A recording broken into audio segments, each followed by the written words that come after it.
Now let's take a look at using the Extrude tool to extend existing edges off of our topology. So we'll jump into TopoGun here, and this is 04 begin in your project files. So let's say we have a little bit of topology already started on this boar character that's been loaded in, and we want to now bring out and continue that same edge flow down the rest of this face and up towards the top of the head. We could go into our simple create if we wanted to, and we could begin to add new topology off of here if we wanted to, or we could use the Extrude tool, which is all the way now at the bottom of the tools. So we'll go ahead and activate Extrude. So Extrude active, you'll notice we have three different options here for the tool: crawl, project back, and free, and it's on crawl here by default. So let's take a look at what that actually is going to do, and it'll work on an edge or a selection of edges, multiple edges. So let's come out here on the side first and just take a look at this. When I select this edge, you can see that I now have two different manipulators, and if it's a little bit hard to tell, the blue one is sticking straight off the surface along the normal, and the green one is sticking along the surface. So crawl will automatically constrain any of the new extrusions back to the reference mesh. Okay, so if I pull out along the green handle, and you can see they're highlighted as I hover over them. If I pull out along the green handle, it'll automatically create a new edge that in real time is constrained to the surface. So you can see as I pull those out, they're automatically matching up the points with the surface. Okay, I can try to pull it out along the blue, but it doesn't really go anywhere because it's trying to constrain it down to the surface. Okay, and that is the crawl mode. And again, you can use multiple edge selections if you want. So if I select these two edges and pull those both out, you can see that it does the same thing. All right, if I choose project back, it actually is going to end up in the same position, snap to the mesh, but when you're initially pulling it out, it's actually going to be out in space. So here we have some of these edges up on top here. So let me select a couple of these edges here.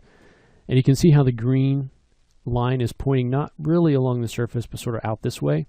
And so with project back selected, I'm going to go ahead and pull this out. And you can see it's actually sitting off of the surface at this point.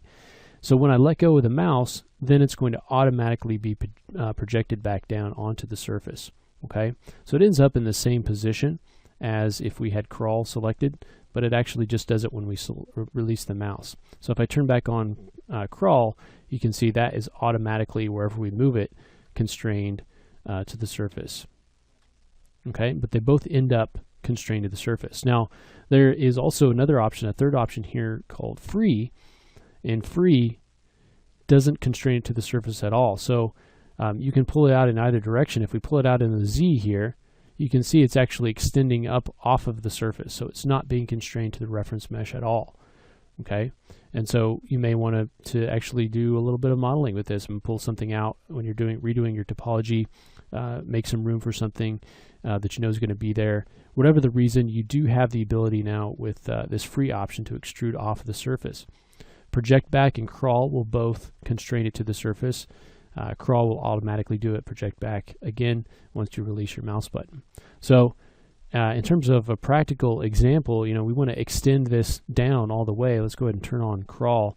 And so what we can do is just select a big group of edges, okay, and we can just start pulling those down along the surface.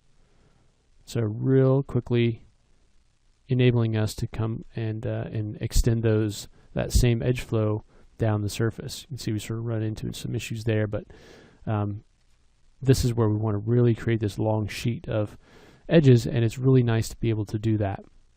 Okay. Now you can also use it. So for instance, if we wanted to come in here, and let's actually just create a little mesh here. So coming across the pec here, and then we can go ahead and sort of fill that in. Okay, oops, and kind of fill that across. Do the same thing down here, and come across there. And then I want to add one more point right in there.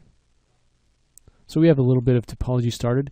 With Extrude selected, we could actually just double click on this border, and you can see it selects the entire border, and then if we just pull that out, you can see where it makes that extrusion coming out from that center. So that's another nice way if you've got things like the eyes or the mouth or things that need to have those loops around them. That's another way that you can do it, is to build that center and then extrude out from there, and you can get your lines. Alternatively, you could go the other direction and say that you actually had, so if we kind of got rid of some of these points in here, let's get rid of these. So if we just had this outer or this loop here, you could do the alternative, and that is selecting the interior. I can get rid of this. Go back to extrude, and instead of selecting the outside, you've got this loop and you want to fill it in, you can double click on the inside and it'll select that border, and then you can bring that in. Okay. Now, depending on how close your points are, you may run into things like this where you've got overlapping. So in between your extrudes, you may want to come in and just sort of clean this up a little bit. Okay. Just kind of clean that up with your simple edit here. And again, then go back to extrude and then start to extrude that in. Okay, so that may be another way for you to be able to work to kind of fill in geometry or create those loops that you want to create for things like the eyes or mouth, depending on the character that you're creating. All right, so that is extrude. Again, we went over the 3 tool options, pretty straightforward, but it's a really nice way of very quickly extending existing topology over the surface of your model, so you don't have to go in and manually create those faces. All right, so the next thing that we want to look at is some of the brush tool and some of the different things that we can do with that. So we'll go ahead and take a look at that next.